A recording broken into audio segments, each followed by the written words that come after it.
Assalamualaikum warahmatullahi wabarakatuh. Saya Faisal Ari Wibowo dari jurusan Ilmu Pemerintahan Universitas Muhammadiyah Malang. Di sini saya akan menjelaskan 10 pertanyaan untuk memenuhi mata kuliah Birokrasi Pemerintahan.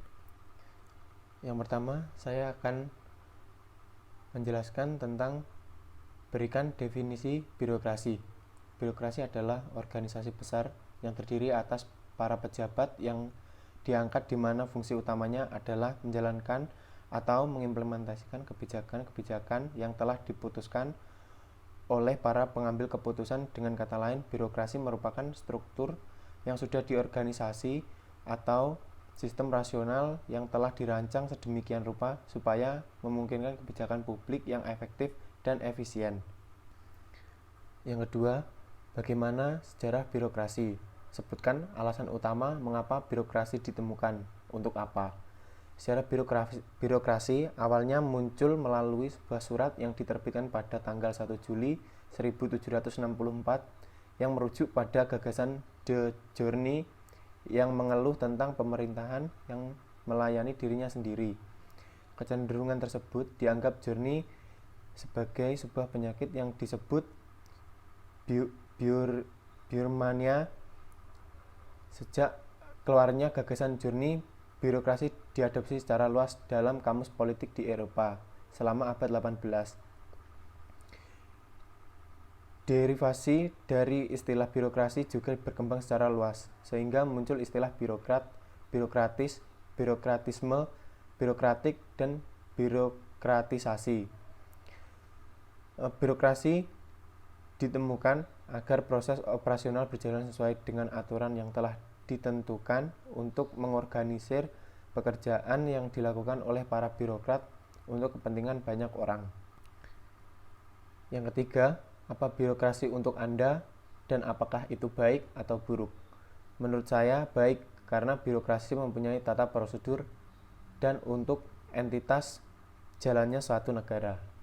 Dan yang keempat, apa masalah birokrasi?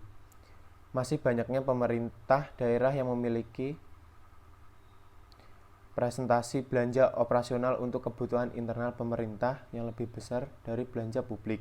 Yang kedua, tingkat korupsi yang tinggi. Yang ketiga, inefisiensi dalam pengeluaran pembangunan. Yang keempat, kualitas ASN masih belum opsional dalam mendukung kinerja pemerintah. Dan yang terakhir, organisasi pemerintah yang cenderung besar. Yang kelima, apa konsep dasar birokrasi? Konsep yang pertama, birokrasi sebagai organisasi rasional. Yang kedua, sebagai inefisiensi organisasi. Yang ketiga, sebagai kekuasaan yang dijalankan para birokrat. Yang keempat, sebagai administrasi negara publik. Yang terakhir, sebagai administrasi yang dijalankan pejabat. Berikut soal nomor 6. Jelaskan sejarah birokrasi dan reformasi birokrasi.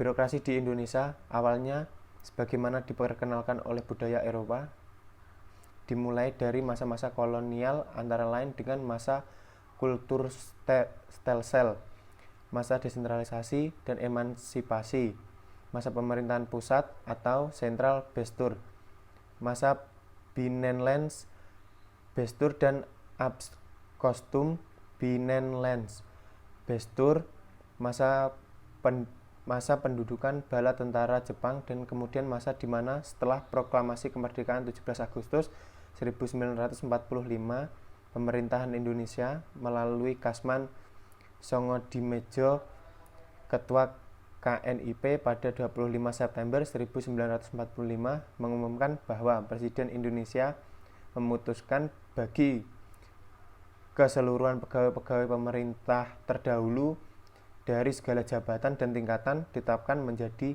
pegawai pemerintahan. Sejarah reformasi birokrasi, gagasan untuk melaksanakan program reformasi birokrasi pemerintahan Indonesia sebagaimana yang telah bergulir saat ini, berawal dari ide dan gagasan yang dikemukakan oleh pemimpinan pimpinan KPK di depan sidang Komisioner Indonesia B1 pada sekitar bulan Maret 2006. Yang ketujuh, pengaruh lingkungan sosial pada birokrasi, bagaimana birokrasi dan budaya terhubung. Birokrasi sebagaimana organisasi lainnya tidak lepas dari pengaruh lingkungan budaya dalam aktivitasnya, juga terlibat secara intensif melalui pola interaksi yang terbentuk di dalamnya dengan sistem nilai dan budaya lokal. Budaya birokrasi berkembang di suatu daerah tertentu tidak dapat dilepaskan dari pola lingkungan sosial yang melingkupinya. Budaya birokrasi dapat dicontohkan sebagai sebuah sistem atau seperangkat nilai yang memiliki simbol orientasi nilai keyakinan, pengetahuan, dan pengalaman hidup yang terinternalisasi ke dalam pikiran. Yang kedelapan, tolong bandingkan diplomasi klasik dan modern. Apa bedanya?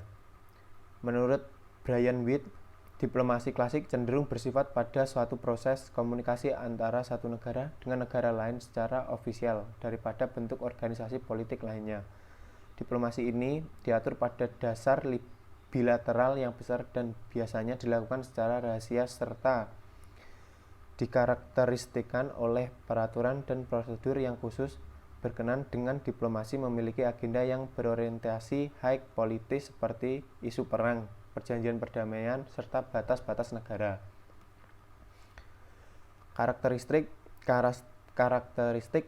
diplomasi modern bersifat terbuka pada publik. Diplomasi modern ini hanya memiliki high politis tapi juga memiliki agenda bersifat low seperti ekonomi, sosial, dan isu kesejahteraan, dan masih bilateral dengan negara lain. Yang kesembilan, masalah apa yang dihadapi birokrasi di era teknologi informasi?